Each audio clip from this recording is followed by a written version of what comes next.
அல்லாஹ் பாதுகாக்க வேண்டும். சம்பந்தமே இல்லாத டைல்ஸ் பிஸ்னஸிலே கூட இன்றைக்கு மாடல் வந்து சேர்ந்து விட்டது என்பார்ந்த சகோதரர்களே.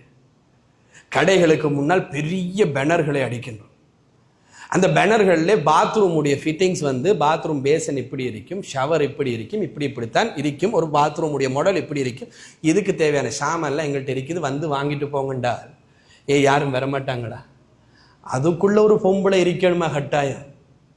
ஒரு பெண்ணை அதற்குள்ளே கொண்டு போய் வைத்து அதற்குரிய ஒரு பேனரை எடுத்து கடைக்கு முன்னாலே அடித்து மக்களை நாங்கள் எடுத்து கவர்ந்து எப்படியாவது பிஸ்னஸ் பண்ணி நாங்கள் எங்களுடைய பிஸ்னஸை டெவலப், சத்தியமாக கிடையாது, டெவலப் பண்ணப்பட போவதே கிடையாது. அல்லாஹ்வுடைய தூதர் ஸல்லல்லாஹு அலைஹி வஸல்லம் அவர்கள் சொன்னார்கள், நீங்கள் பொய் இருக்கின்றதே, பொய் பொருளை விற்க உதவும், அதிலே இருக்கின்ற பரக்கத்தை எடுத்துவிடும்.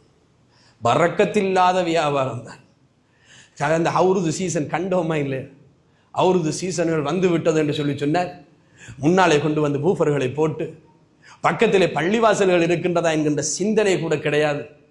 நல்ல சத்தமாக அதனுடைய பூஃபருடைய சவுண்டை போட்டு மக்கள் எல்லாரையும் ஈர்த்தெடுக்கின்றார்கள். போகின்றவர்கள் திரும்பி பார்க்க வேண்டும், போகின்றவர்கள் அவசரமாக கடைகளுக்குள்ளே வர வேண்டும், வந்து அந்த கடையிலே சாமான்களை வாங்க வேண்டும் என்பதற்காக எடுக்கப்படுகின்ற முயற்சிகள் சோதனையிலே தோற்கின்றோம் என்பார்ந்த சகோதரர்களே. ஏன்னா டைல்ஸில் இன்றைக்கு இந்த கலாச்சாரம் இப்பொழுதுதான் உருவாகி இருக்கின்றது. அல்லாஹ் பாதுகாக்க வேண்டும்.